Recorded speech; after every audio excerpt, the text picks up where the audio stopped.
തില്ലങ്കേരി പഞ്ചായത്തിൽ ജലജീവൻ മിഷൻ പദ്ധതിയിലൂടെ വീടുകളിൽ കുടിവെള്ളമെത്തി. തില്ലങ്കേരിയിൽ നടന്ന പരിപാടിയിൽ വിതരണോദ്ഘാടനം ജലവിഭവ വകുപ്പ് മന്ത്രി റോഷി അഗസ്റ്റിൻ ഉദ്ഘാടനം ചെയ്തു. ആയിരക്കണക്കിന് വീടുകളിലാണ് ഇപ്പോൾ പദ്ധതിയിലൂടെ കുടിവെള്ളമെത്തുന്നത്.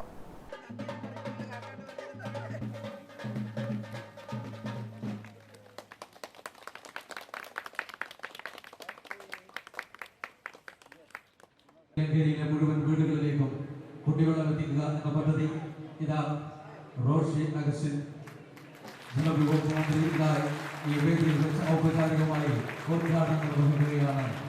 ഇത്തന്നെ മുഹൂർത്തത്തിൽ പങ്കാളിയാവുന്ന ഇതാ തില്ലങ്കേരിക്ക് തന്നെ മുഹൂർത്തം ചരിത്ര നിമിഷമായി മാറുകയാണ്. തില്ലങ്കേരിയിലെ മുഴുവൻ വീടുകളിലേക്കും കുടിവെള്ളം എത്തിക്കുന്ന കേന്ദ്ര സംസ്ഥാന പദ്ധതിയായ ജൽജീവൻ മിഷൻ പദ്ധതി ഇതാ കേരളത്തിന്റെ ബഹുമാന്യനായ ജലവിഭവ മന്ത്രി റോഷി അഗസ്റ്റിൻ അവർ ഔപചാരികമായി ഈ വേദിയിൽ വെച്ച് ഉദ്ഘാടനം.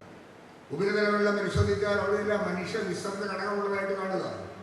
ജനജന്യ രോഗങ്ങൾക്ക് കാരണമാകുന്നു. അതുകൊണ്ട് ട്രീറ്റ് ചെയ്ത വെള്ളം വീട്ടിൽ ടാപ്പിലെത്തണം. എക്സ്പെൻസീവാണ്. പത്രത്തിലൊക്കെ വരുമ്പോൾ സങ്കടം തോന്നാറുണ്ട്. വടക്കേന്ത്യൻ സംസ്കാരങ്ങളിലെല്ലാം പണ്ടേ തന്നെ ഈ ജലജീവൻ മിഷൻ ആരംഭിക്കുന്നതിന് മുമ്പ് തന്നെ 45-50% കവറേജ് ഉണ്ട്.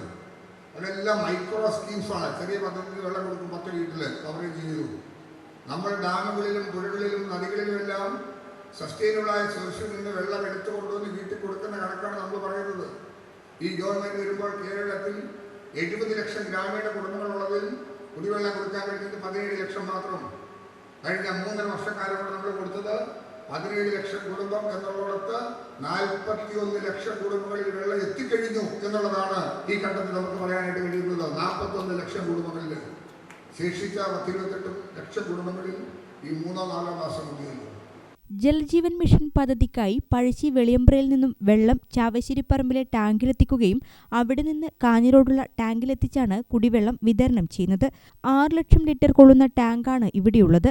ഇവിടെ നിന്നും 3046 കുടുംബങ്ങളിലേക്കാണ് കുടിവെള്ളം എത്തിക്കുന്നത്. 24 കോടി രൂപ ചിലവഴിച്ചാണ് പദ്ധതി യാഥാർത്ഥ്യമാക്കിയത്. ഇനി പെരിങ്ങാനം മല, മച്ചൂർ മല എന്നിവിടങ്ങളിലും കുടിവെള്ളം എത്തിക്കാനുണ്ട്. ഇവിടങ്ങളിൽ ഉടൻ ടാങ്ക് നിർമ്മിക്കാനുള്ള പ്രവൃത്തികളും ആരംഭിക്കും. ടാങ്കുകൾ നിർമ്മിക്കാനുള്ള സ്ഥലം സ്വകാര്യ വ്യക്തികൾ സൗജന്യമായാണ് നൽകിയത്.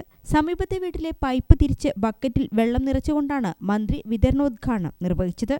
കെ ശൈലജ MLA അധ്യക്ഷയായി. വാട്ടർ അതോറിറ്റി ഉത്തരമേഖല chief engineer PS Pradeep report അവതരിപ്പിച്ചു. Thillankeri panchayat president P Sreemathi, water authority board member R Subhash, Iritty block panchayat vice president Najeeda Sadiq, Thillankeri panchayat vice president Aniyeri Chandran, block panchayat member P Saneesh, standing committee ചെയർമാൻമാരായ KV Asha, V Vimala, PK Ratheesh, member KV Rajan, T Krishnan, PP Subhash, Kaitheri Muraleedharan, Vipin Thomas, Pradeepan Puthalath, KV Ali, K Sudeep എന്നിവർ സംസാരിച്ചു.